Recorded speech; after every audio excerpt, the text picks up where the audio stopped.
L'aponévrose plantaire est une inflammation de l'aponévrose plantaire, une structure ligamentaire insérée sur le calcanéum et la base des orteils.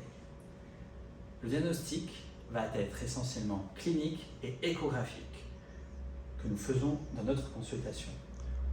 La clinique, le patient va vous décrire une douleur le matin au réveil au premier pas, comme un clou qui s'enfonçait, et la douleur ensuite diminue au fur et à mesure de la matinée pour recommencer à être douloureux en fonction du nombre de pas et de l'activité qu'il y a pendant la journée. La seule imagerie nécessaire est une échographie que nous faisons en consultation. Ça va permettre donc de voir l'aponévrose plantaire, ici au niveau de son insertion sur le calcanéum, c'est-à-dire l'anthèse, qui va s'épaissir au fur et à mesure en fait, de l'évolution de l'aponévrosite plantaire jusqu'à passer au-delà de 4,5 mm, qui est la limite pathologique. Il n'y a pas besoin d'autres imageries. À la limite, on peut demander un scanner pour éliminer une fracture de fatigue du calcanéum, ou même un électromyogramme pour éliminer un syndrome du tunnel tarsien, même si très souvent il revient négatif. Ce syndrome du tunnel tarsien étant une compression du nerf tibial derrière la malléole interne qui déclenche des décharges électriques et une sensation d'anesthésie dans les orteils à la marche. Une fois le diagnostic établi, le traitement va se faire en deux parties, médicalement, puis, si le traitement médical n'est pas efficace, chirurgicalement. Le traitement médical va d'abord être fait par des semelles orthopédiques pour amortir la zone d'appui, par la kinésithérapie pour assouplir l'aponévrose plantaire, assouplir le tendon d'Achille et augmenter la musculature dans le pied pour diminuer l'effort sur l'aponévrose plantaire. Puis, de façon concomitante, on peut faire une infiltration autour de l'anthèse de l'aponévrose plantaire. On va d'abord infiltrer de la xylocaïne.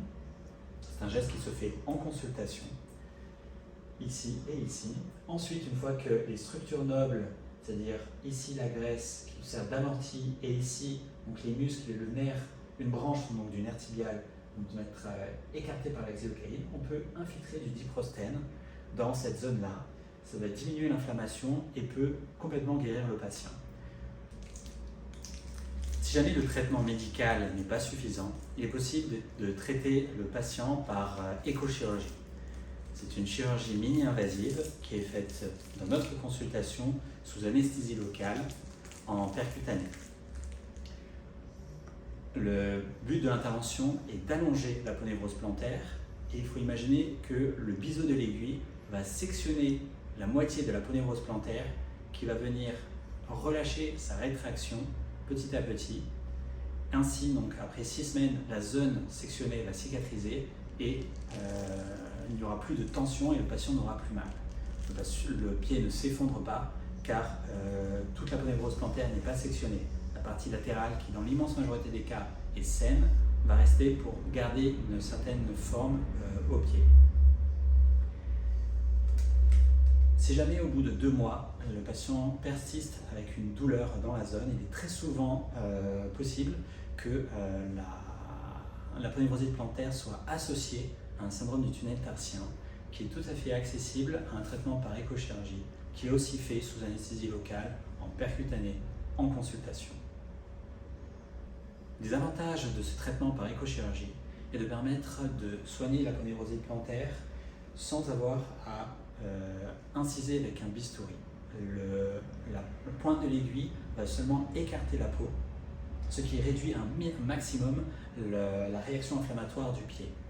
Car en fait, les autres techniques qui se faisaient à ciel ouvert ou même par vidéoscopie nécessitaient une ouverture qui est d'environ 5 à 10 cm pour la chirurgie à ciel ouvert et d'environ 1 cm en vidéoscopie et qui pouvait entraîner, juste même par cette petite incision d'1 cm, une énorme réaction inflammatoire qui était néfaste et qui entraînait de très mauvais résultats.